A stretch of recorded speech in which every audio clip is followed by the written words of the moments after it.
Olá, eu sou a Teresa Amar Ribeiro e está a ouvir o Economia Dia a Dia, o podcast que lhe dá respostas simples e resumidas para os principais temas da economia nacional e internacional. Todos os sábados lançamos um episódio que explora um tema económico em destaque durante a semana. Neste episódio falamos do turismo português, em especial das viagens nesta época de Páscoa. No início do ano, os portugueses desataram numa corrida desenfreada à compra de viagens. Na época da Páscoa, com o período das férias escolares, muitos destinos encontram-se esgotados. Voos para o México, República Dominicana, Caraíbas ou Cabo Verde estão com lotação cheia. Segundo o presidente da Associação Portuguesa de Agências de Viagem e Turismo, verificou-se um aumento de 20% no número de reservas face ao mesmo período do ano passado. É um recorde para o setor. Apesar da inflação alta, da instabilidade política, conflitos internacionais e também das taxas de juros elevadas, os portugueses parecem não querer abdicar dos seus passeios ao estrangeiro. Para analisar o tema, convidamos a jornalista Conceição Antunes, que acompanha as novidades do turismo aqui no Expresso. Conceição, olá, obrigada por te juntares a nós. Olá, viva! Antes de iniciarmos a nossa conversa, vamos ouvir André Gomes, presidente do Turismo do Algarve, em entrevista à SIC Notícias. O nível de reservas, quer para o período da Páscoa, quer para o período de verão, está acima do que aquilo que foi verificado no mesmo período homólogo no ano passado. E, portanto, acompanhando também com aquilo que foi a subida de dormidas registadas em janeiro deste ano, comparativamente ao ano passado, a expectativa é extremamente positiva. Não obstante, obviamente, temos sempre aqui alguns fatores que podem condicionar o melhor ou o pior desempenho a este nível, nomeadamente as condições climatéricas que viermos a ter durante o período da Páscoa.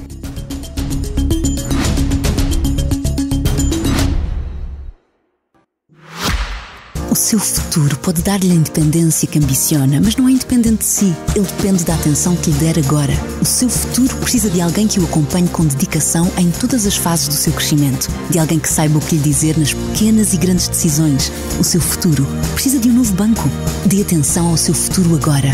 Pode fazê-lo sozinho, mas será mais fácil se não estiver ao seu lado. Conheça as nossas soluções de poupança e investimento no balcão ou em novobanco.pt. Novo Banco. Juntos fazemos o futuro. Novo Banco S.A. Conceição, pegando nas palavras que ouvimos de André Gomes, pelos vistos nem a chuva nem o mau tempo impediram os portugueses de reservar as viagens.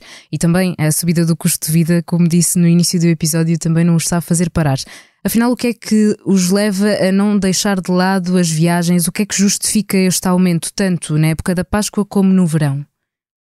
Olha, de facto está a haver um crescimento fortíssimo na compra de viagens por parte dos portugueses. Como tu também já disseste, é uma espécie de corrida à compra de viagens, a níveis que estão a surpreender os próprios operadores turísticos. São níveis muito fortes, muitas viagens na Páscoa ficaram esgotadas e muita da oferta que existe para o verão também já está vendida. E houve um reforço grande de oferta, há uma oferta de viagens como nunca houve em Portugal. Como é que se explica este disparar de compra de viagens do lado dos portugueses, com o aumento do custo de vida, com os apertos a nível de crédito de habitação, com a situação política tremida, com as guerras no mundo? De crise em vários setores, não é? Exatamente. A verdade é que se verifica que viajar também é uma espécie de aspirina contra a crise. Ou seja, tornou-se essencial viajar, não é aquele primeiro consumo que costumava ser e que era arriscado da lista sempre que havia uma crise, e isto é uma tendência que se verifica não só com os portugueses como em todo o mundo. Portanto, as pessoas não estão a abdicar de viajar, mais facilmente prescindem de outros consumos. Isto é uma tendência que se acentuou com a pandemia, portanto as pessoas foram obrigadas a ficar fechadas em casa, houve uma procura reprimida e agora as pessoas querem viver a vida, querem restaurar energias, e as viagens representam isso. E num certo sentido as pessoas acomodam as viagens que fazem às suas capacidades financeiras. Claro. Portanto, e há uma oferta grande. Os que têm menos capacidade vão para viagens mais económicas, mas quem tem mais dinheiro também está a fazer viagens às Maldivas, viagens para destinos E os portugueses começaram também a comprar viagens antecipadamente para poupar algum dinheiro. Aí é que está.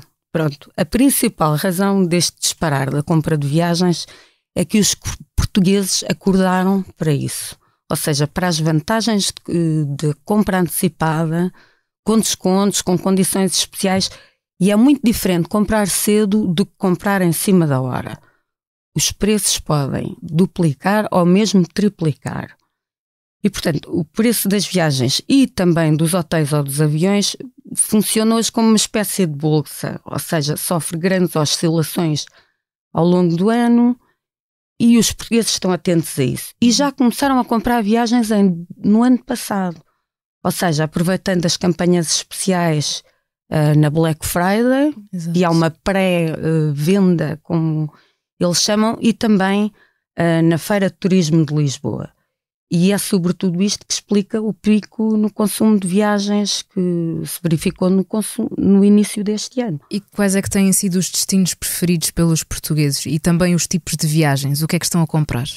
Ou seja, os operadores turísticos reportam um crescimento generalizado em todo o tipo de viagens. E há muitas em oferta. Portanto, a começar pelos destinos mais tradicionais e com oferta organizada em pacote, e muitos assentos em voo charter, que resulta um valor mais económico. Certo. Portanto, é o caso das ilhas em Cabo Verde, onde está a haver uma operação de viagens muitíssimo reforçada, mas também Madeira, Porto Santo, Açores. Portanto, isto são destinos nacionais, mas que envolvem deslocações de avião, não é? Djerba na Tunísia, Marrocos, Hurghada no Egito, pacotes de férias para a Albânia, Brasil, Zanzibar, um grande destaque para destinos nas Caraíbas, como Cancún ou Punta Cana, que esgotaram, como tu disseste, na Páscoa, e muita da oferta já estão reservada para o verão. E uma curiosidade é que muitos operadores dão conta que o destino mais vendido na Páscoa é Disneyland Paris. Isto por causa das famílias, para aproveitar as férias escolares. Mas a procura também é forte para circuitos europeus, cruzeiros, grandes viagens para safaris, Maurícia, Maldivas. Como desde o momento até tem sido nos diferentes tipos de viagens, não se está a atingir apenas a um. Não, é um crescimento que está a ser generalizado em viagens mais económicas ou em viagens mais caras, de luxo. Portanto, está a ser mesmo um fenómeno considerado de crescimento agressivo. E pegando no que dizias há pouco dos charters, que importância é que têm estes meios de transporte no desenvolvimento do turismo? Porque antigamente não era tão normal este volume tão grande de viagens em charters. Certo, e é interessante colocares essa questão, porque o transporte é de facto uma componente muito importante nas viagens, em especial para montar pacotes que incluem avião e alojamento a preços mais económicos, não é? Do que fazer isso em separado. E também com facilidade entre transportes, digo eu. Certo, e o que os operadores procuram fazer é assumir o fretamento de voos, portanto os chamados charters, tal como a compra de camas, fazem uma espécie de banco de camas comprando-as antecipadamente para a época alta, o que é sempre um risco, porque imagina, se não venderem estas viagens, podem ficar com a operação arruinada e acumular prejuízos. Mas com a procura forte como está, o que os operadores fazem cada vez mais em Portugal é lançarem novos destinos com charters, como Albânia, Zanzibar, tal como estão a reforçar as operações nos destinos mais batidos, como Cabo Verde, Marrocos, Tunísia ou Egito. Uhum. É a forma de conseguirem pacotes de viagens a preços finais mais baixos e, apesar dos preços estarem a sofrer ajustes em alta, conseguem assim ter preços finais mais controlados. E uma nota só para dizer que o reforço das operações de viagens está a ser muito condicionado pela capacidade limitada do aeroporto da Portela e muitos programas estão a ter partidas do Porto. Ou seja, se o aeroporto da Portela não estivesse congestionado, a oferta de viagens com partida de Lisboa podia ser ainda maior. Vamos então centrar-nos agora aqui em Portugal. O ano passado o setor do turismo apresentou valores recorde e até que ponto é que podemos repetir ou superar esses valores agora em 2024? Quais é que são as perspectivas que os especialistas te têm falado? Bom, o setor está muito cauteloso em antecipar recordes em 2024, justamente pela conjuntura de incerteza, as guerras que se prolongam, e o que dizem é que manter os resultados do ano passado já é muito bom. A verdade é que os principais grupos hoteleiros e turísticos estão a reportar aumentos de reserva este ano na casa dos 2 dígitos. E a Páscoa, que marca o arranque da época alta, está a dar mesmo sinais desse crescimento no Algarve, na Madeira e em todo o país. Eu li no teu artigo que está com ocupações acima de 73%, agora na Páscoa. Exatamente, todos os hotéis. Estamos a falar de todos os hotéis no país, o que é extraordinário. E, portanto, isto em cima dos resultados de 2023, que, como tu disseste, Portugal atingiu recordes absolutos no turismo. Foram 73 milhões de dormidas, receitas turísticas de 25 mil milhões de euros, apuradas pelo Banco de Portugal. Portanto, estamos a falar de receitas com peso nas exportações.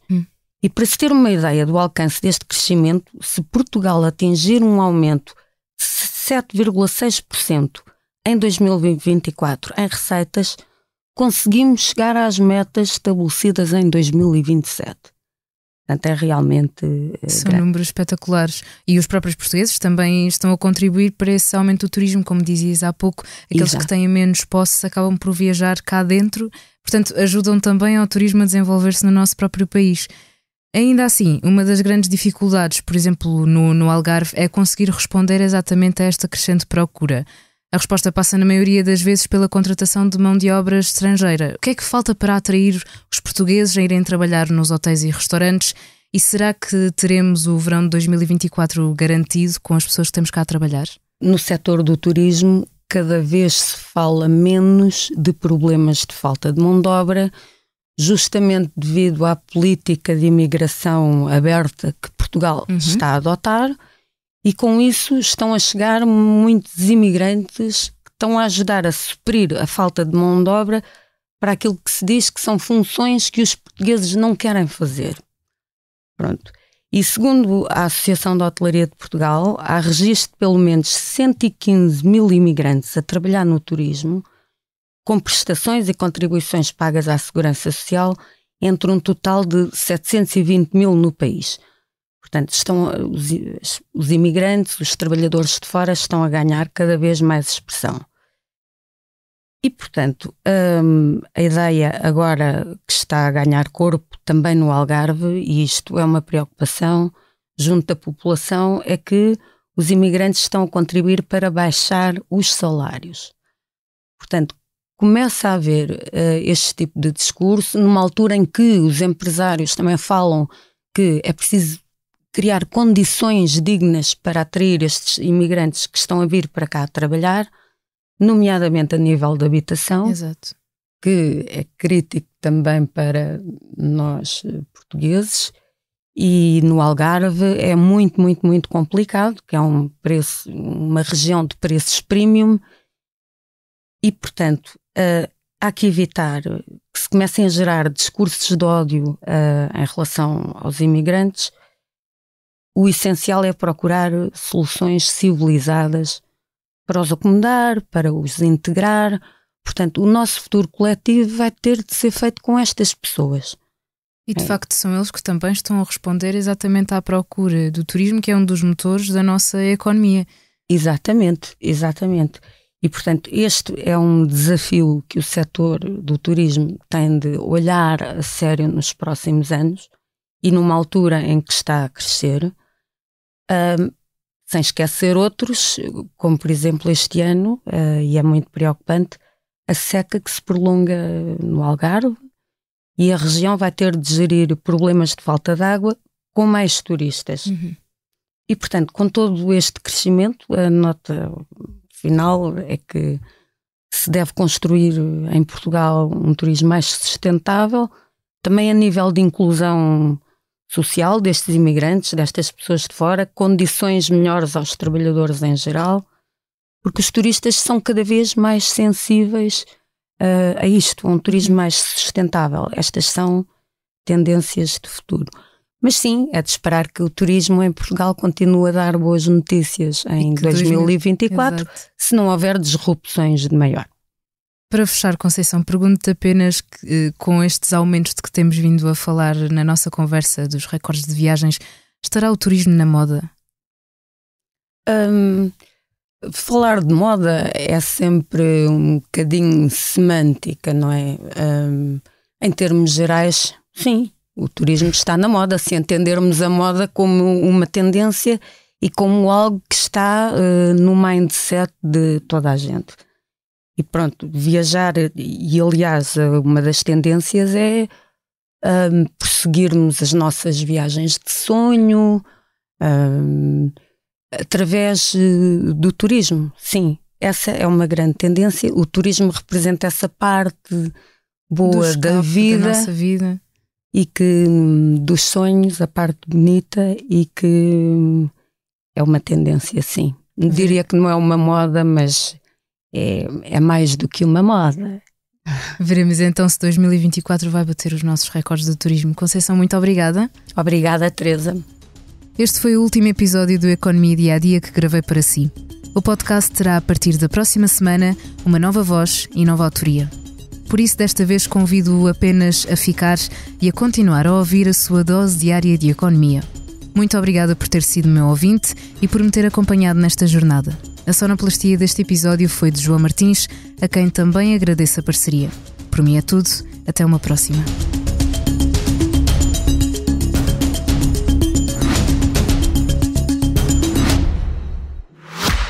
O seu futuro pode dar-lhe a independência que ambiciona, mas não é independente de si. Ele depende da atenção que lhe der agora. O seu futuro precisa de alguém que o acompanhe com dedicação em todas as fases do seu crescimento. De alguém que saiba o que lhe dizer nas pequenas e grandes decisões. O seu futuro precisa de um novo banco. Dê atenção ao seu futuro agora. Pode fazê-lo sozinho, mas será mais fácil se nos estiver ao seu lado. Conheça as nossas soluções de poupança e investimento no balcão ou em novobanco.pt. Novo Banco. Juntos fazemos o futuro. Novo Banco S.A.